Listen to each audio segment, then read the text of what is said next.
गुलाब को आगे लिया। उम्मीद तब थी कि इस 10 साल के अरसे में जब यहाँ हम ना आप थे ना हम थे ये मुकम्मल होता, लेकिन अभी भी इस पे काम आहिस्ता आहिस्ता चल रहा है और हमारी कोशिश ये रहेगी कि इसको हम कंप्लीट करें, क्योंकि वाकई ये हमारा एक सिंबल है, न सिर्फ जम्मू शहर का बल्कि जम्मू कश्मीर का, ये हमारी हिस्ट्री का एक सिंबल है। और इसके लिए अगले साल जो 60 करोड़ रुपए रखे गए हैं, कोशिश की जाएगी कि अगले 3 साल के अंदर अंदर, मतलब इस हुकूमत के टर्म के अंदर, मुबारक मंडी का सारा काम जो है उसको कंप्लीट कर लेंगे। डिजिटाइजेशन ऑफ आर्काइव्स वगैरह, उसका भी मैंने कट मोशंस के तहत जवाब जो है वो हाउस तक पहुंचा दिया है।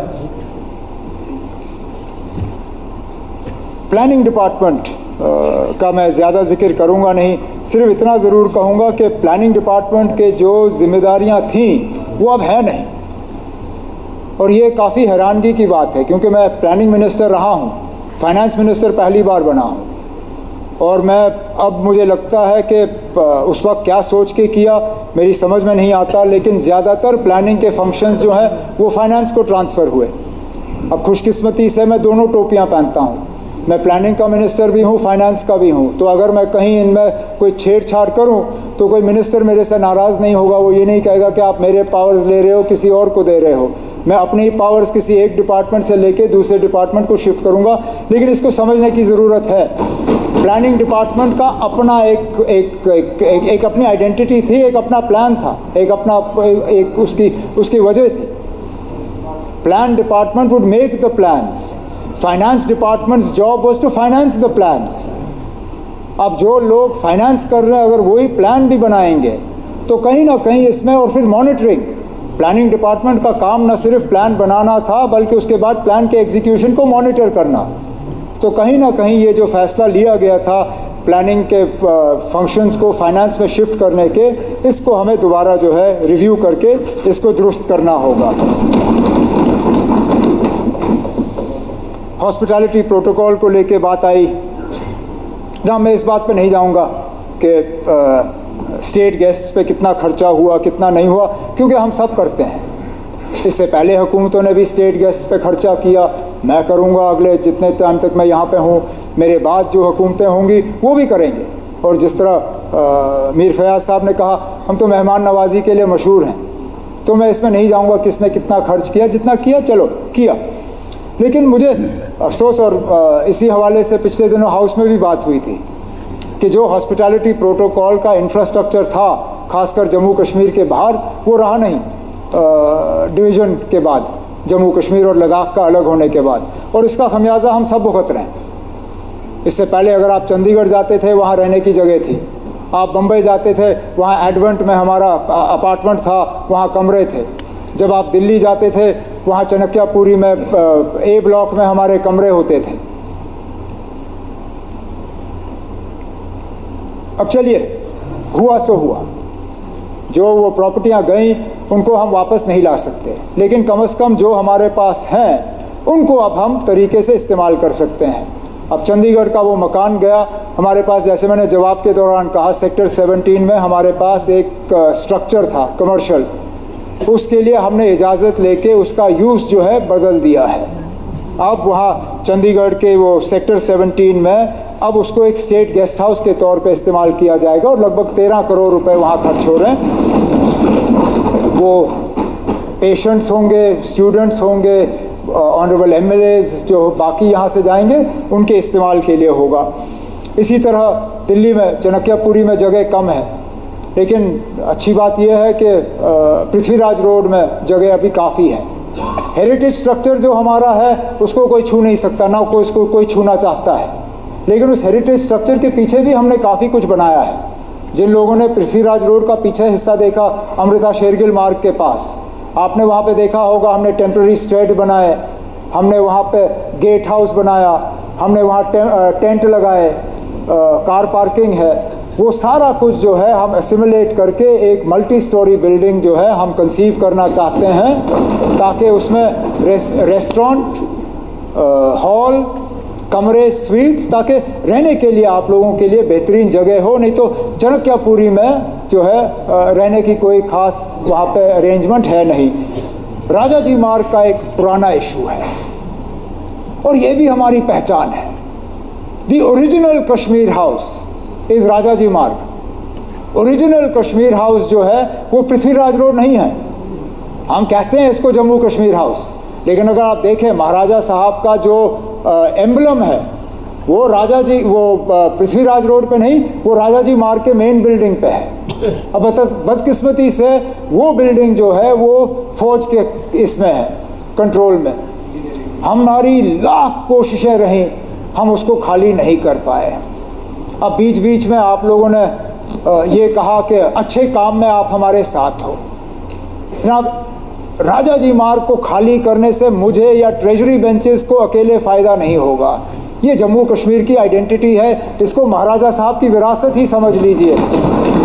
इसमें आप हमारी मदद करके फोर्सेस से ये खाली करवाएं ताकि एक अलीशान जम्मू कश्मीर का एक वहाँ पे हम बना सके, जिस तरह राजस्थान ने किया है इंडिया गेट के आसपास। What house is, Jodhpur house नहीं,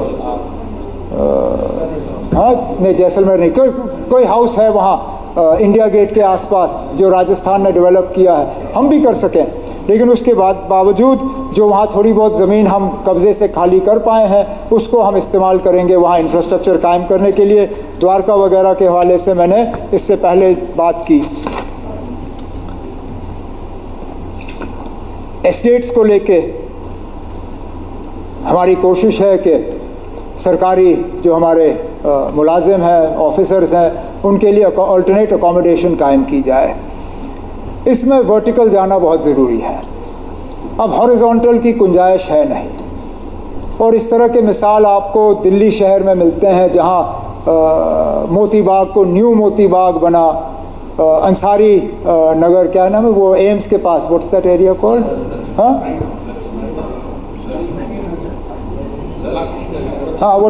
एम्स के पास, वहाँ पे भी मल्टी स्टोरी बिल्डिंग्स बने।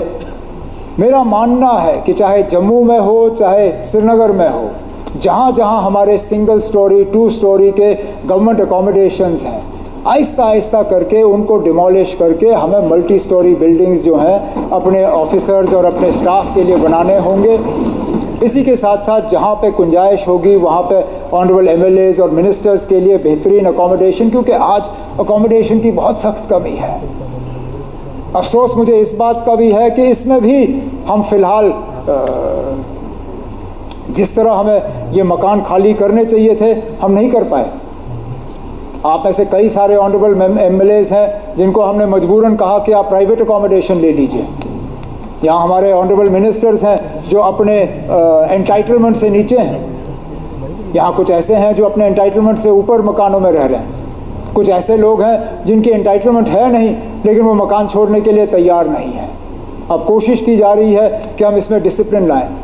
कोशिश की जा रही है कि नए जो है हम इंफ्रास्ट्रक्चर इस तरह के मकान जो हैं वो तैयार करें, लेकिन इसमें भी हमें जो है एहतियात करना होगा इस लिहाज से कि कभी कभार डीपीआर बनाने में हम पता नहीं क्या कर जाते हैं।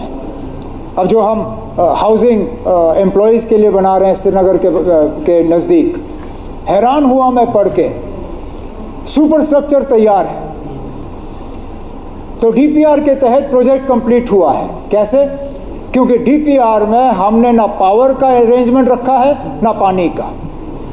अब खुदारा मुझे बताइए ना, अब ये कौन सा अक्लमंद है जिसने डीपीआर फ्लैट्स के बनाए बिना पावर और बिजली के, बिना पावर और पानी के? कौन जाएगा उनमें रहने के लिए? ना हम सरकारी मुलाजिम से कहेंगे ना अब ये आपका फ्लैट है ले लीजिए, लेकिन ना इसमें पानी है ना बिजली है, तो डीपीआर बना कैसे? लेकिन पास भी हुआ, बिल्डिंग भी बनी।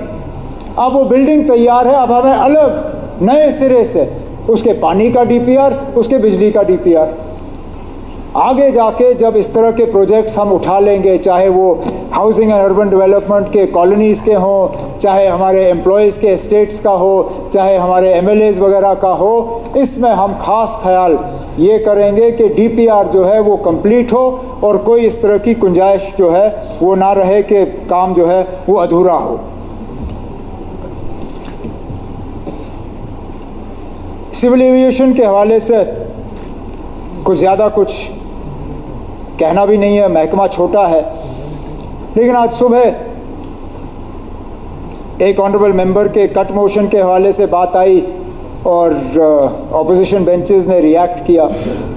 हम किसी पे सवाल या निशान नहीं उठा रहे ना। अब जिम्मेदारी इस हाउस की है। आप अगर पैसों के बारे में जो है जानना चाहते हो, पैसों के इस्तेमाल के बारे में जानना चाहते हो तो ठीक है, नहीं जानना चाहते हो तो कोई मुझे क्या है। वहाँ से सवाल आया, सवाल का हमने जवाब दिया और जवाब ये था कि 3 साल में हमने कोई 15 करोड़ जो है वो चार्टर प्लेन्स पे खर्च किए, इतना ही। हमने कोई इसमें सियासत नहीं की, हमने किसी पे ऊपर सवालिया निशान नहीं उठाए। लेकिन महकमे को लेके मैं शिकायत ज़रूर करूँगा। ये चार्टर हमने तब इस्तेमाल किए जब हमारा जहाज़ यहाँ बैठा हुआ था।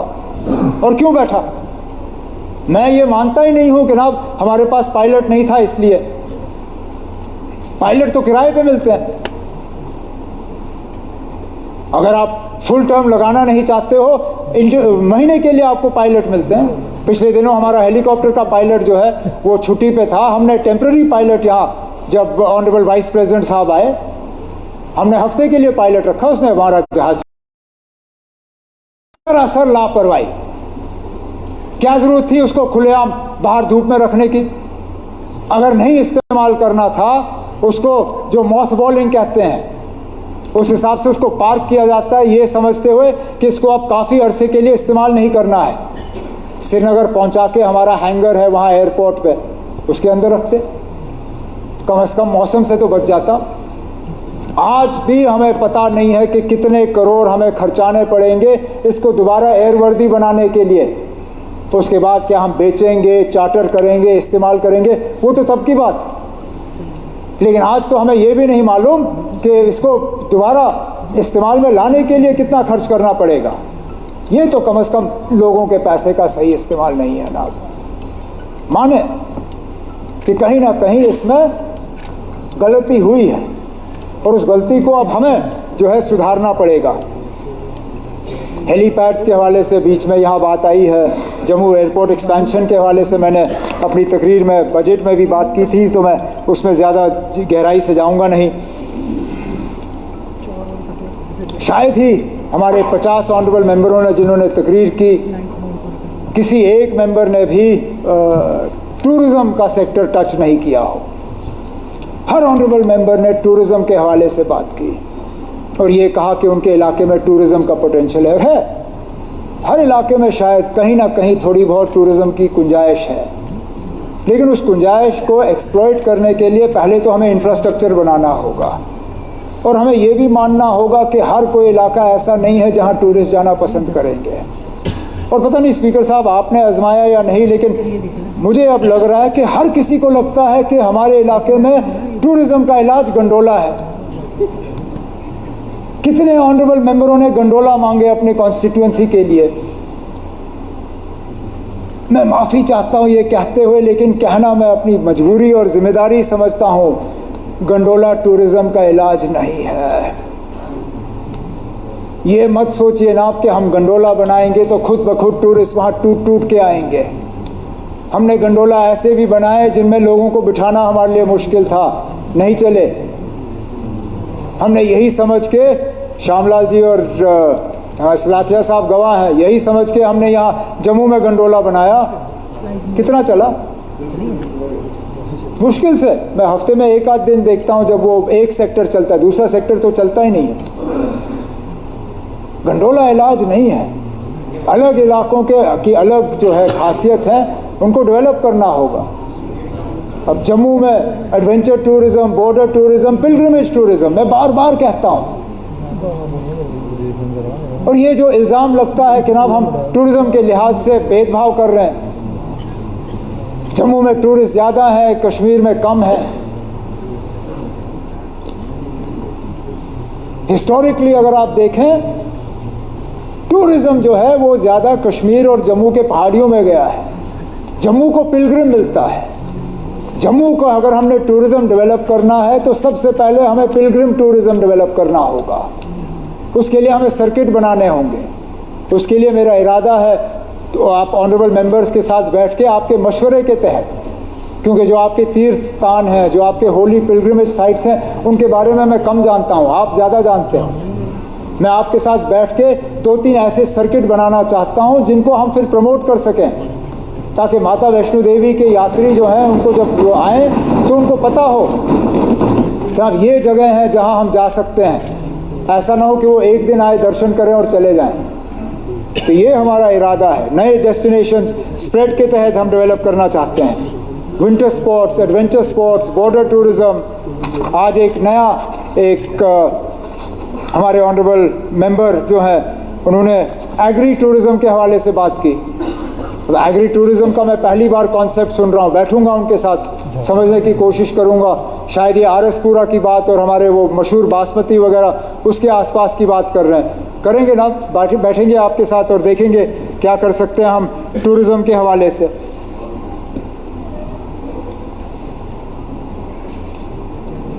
इंफॉर्मेशन डिपार्टमेंट एक महकमा है जिसको मैं संभालता हूँ। एडवर्टीज़मेंट्स को लेके बीच बीच में शिकायतें आती हैं। एक पिक एंड चूज़ पॉलिसी जो है वो अपनाया जाता है एडवर्टाइजिंग के लिए।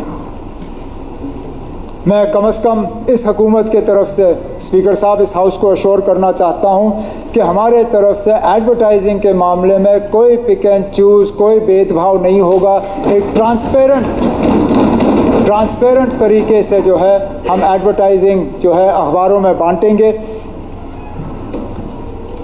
लेकिन एक चीज़ का पता नहीं मुझे ये कहना चाहिए या नहीं कहना चाहिए, लेकिन चलो कह ही देता हूँ। वो अखबार जो सिर्फ और सिर्फ हुकूमत के एडवर्टाइजिंग पे जिंदा रहते हैं, अखबार का काम नहीं कर सकते हैं, क्योंकि वो सिर्फ और सिर्फ हुकूमत को खुश करने के लिए काम करेंगे। हमारी कोशिश होनी चाहिए कि हमारे जो मीडिया हाउसेस हैं, अखबार हैं, वो खुद कफील बने। हम एडवर्टाइजिंग के तहत उनका हाथ पकड़ेंगे, लेकिन ये जो मशरूमिंग ऑफ अखबार, जिसको मूड आया अखबार खोला, और फिर क्या हो जाता है कि वही अखबार सिर्फ यहाँ मुफ्त कॉपियाँ बाहर बांटी जाती हैं, टेबल पर डाले जाते हैं, खरीदने वाला कोई नहीं होता। उस अखबार का क्या फ़ायदा? वो अखबार जो सिर्फ और सिर्फ हुकूमत के प्रेस नोट फ्रंट पेज पे छापे, वो अखबार जो सिर्फ ये कहे ना मैंने आपकी तस्वीर फ्रंट पेज पे डाल दी, वो अखबार नहीं है, वो गवर्नमेंट का प्रेस नोट है। लेकिन तब भी सर्कुलेशन के तहत और उस अखबार की अहमियत के तहत हम एडवर्टाइजिंग जो है उनको एक ट्रांसपेरेंट तरीके से दे देंगे। एक्रेडिटेशन के हवाले से बीच बीच में शिकायत आती है कि एक्रेडिटेशन का जो है एप्लीकेशन हुआ है लेकिन वो एक्सेप्ट नहीं हुआ। अभी तक जो हमारे पास एक्रेडिटेशन के लिए एप्लीकेशंस आई हैं, जिनको या तो रिजेक्ट किया है या उन पर फैसला नहीं हुआ है, मैंने डिपार्टमेंट को वाज़िया हिदायत दी है कि उन तमाम केसेस को एक बार फिर रिव्यू करके उनके एक्रेडिटेशन का काम जो है वो कर दिया जाना चाहिए। और अगर कहीं पे एप्लीकेशन में कोई डिस्क्रिपेंसी हो या कोई कमी हो, एप्लीकेंट को बुला के उनको समझा के कि जनाब ये डिस्क्रिपेंसी है, इसको दूर करें। दूर करने के बाद जो है उनका एप्लीकेशन जो है वो एक्सेप्ट किया जाएगा।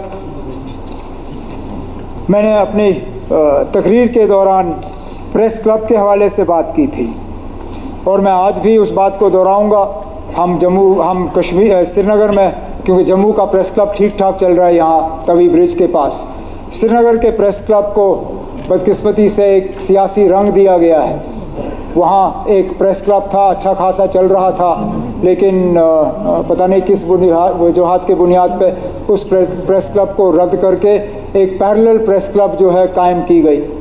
अब हमारा ये मानना है कि प्रेस क्लब एक ही होना चाहिए और उस प्रेस क्लब का जो मैनेजिंग कमेटी है वो जम्मू कश्मीर का जो प्रेस है, श्रीनगर का प्रेस, वो तय करे। तो उनसे कहा जाएगा कि वो फटाफट अपने प्रेस काउंसिल का जो है प्रेस क्लब के इलेक्शन करें। जैसे ही उनकी कमेटी बन जाती है उनको एक स्ट्रक्चर देके वहाँ हम प्रेस क्लब जो है उनका दोबारा कायम करेंगे। मैं इस हाउस के ज़रिए तमाम मीडिया फ्रेटर्निटी को ये यकीन दिलाना चाहता हूँ कि सच बोलने पे किसी अखबार वाले, किसी मीडिया वाले को सज़ा नहीं दी जाएगी। हम चाहते हैं कि ये गवर्नमेंट को अकाउंटेबल बनाए। हम चाहते हैं कि जहाँ पे हमसे गलती हो उस गलती को जो है उभारा जाए। हम चाहते हैं कि जहाँ पे हम कोई खामी छोड़ें उसके बारे में लोगों को पता चलना चाहिए। लेकिन ये कि फेक न्यूज़ यहाँ असली न्यूज़ के तौर पे फैलाया जाएगा, ये हम बर्दाश्त करने के लिए तैयार नहीं हैं। इनसे मेरी इतनी ही गुजारिश होगी, जहाँ जहाँ इनको खबर आए मेहरबानी करके कम से कम एक बार उसको वेरीफाई करने की कोशिश करिए। अगर उसके बाद हम गलत हैं, आप लिखिए जो लिखना है, आप कहिए जो कहना है। लेकिन ये बीच बीच में जो फेक न्यूज़ को असली न्यूज़ के तौर पे बेचा जाता है, हमारी मुसीबत ये हो जाती है कि जब तक हम उसको दुरुस्त करते हैं वो अफवाह जो है वो पूरी दुनिया क्रॉस कर गई होती है। अब पिछले दिनों यहाँ शराब के ठेकों के हवाले से सरासर झूठ, स्पीकर साहब उस चीज़ में एक लफ्ज़ सही नहीं, लेकिन जिम्मेदार चैनल, अखबार, मीडिया हाउस एक बार भी उन्होंने हुकूमत से ये जानने की कोशिश नहीं की कि क्या ये दुरुस्त है या नहीं। उनके पास मेरे नंबर हैं, आज वो बीच बीच में किसी ना किसी बहाने मुझे मैसेज करते हैं। उस दिन एक ने भी मुझसे नहीं पूछा कि क्या नाब ये जो आप नए शराब की दुकानें खोलने की बात कर रहे हो क्या ये दुरुस्त है या नहीं। मैं उसी वक्त उनसे कहता नाब कोई नहीं है, उल्टा जो हम एडवर्टाइज कर रहे हैं वो भी हमें बराबर नहीं आए, नए खोलने की तो बात दूर की। लेकिन किसी ने पूछा नहीं, फैलाई झूठी खबर और उसको फिर दुरुस्त करने में हमें वक्त लगा। तो उनसे यही मेरी गुजारिश होगी कि मेहरबानी करके इस चीज़ पे वो एहतियात करें। GAD के हवाले से SRO 43 की जो पेंडेंसी है उसको हम क्लियर कर देंगे। जहाँ जहाँ केसेस पेंडिंग है उनको फटाफट हम उनको दुरुस्त कर लेंगे। रेगुलराइजेशन और CID वेरिफिकेशन के हवाले से कई सारे ऑनरेबल मेंबर्स ने जो है खदशात जाहिर किए और सही है इनके खदशात। जब हम CID वेरिफिकेशन के बुनियाद पे लोगों की नौकरियों को रोकते हैं, एक तरफ से हम CID को वेपनाइज कर रहे हैं, उनको हथियार के तौर पे इस्तेमाल कर रहे हैं। CID का काम हथियार के तौर पे इस्तेमाल होना नहीं है। और तो और पिछले दिनों फरवरी के महीने में हाई कोर्ट का जो ऑर्डर आया, उस हाई कोर्ट के ऑर्डर के तहत ये बिल्कुल सही, मतलब उन्होंने वाज़िया हिदायत दी कि आप किसी के रिश्तेदार को उनके जुर्म के लिए जो है कसूरवार ठहरा नहीं सकते हो। जुर्म मैंने किया और सज़ा मेरे बेटे भुगते, ये कहीं पे भी कानून नहीं है। और वाज़िया तौर supreme high court of Jammu and Kashmir ने इस बात को तय किया है, you can not punish B for the crimes of A। CID department के पास ये हाई कोर्ट का ऑर्डर जो है बाज़ाब्ता है उनके पास, और उनसे कहा जाएगा कि वेरिफिकेशन के मामलों में हाई कोर्ट के इस ऑर्डर को जो है उसका पालन करना है। उनको उसमें और कोई चारा नहीं है।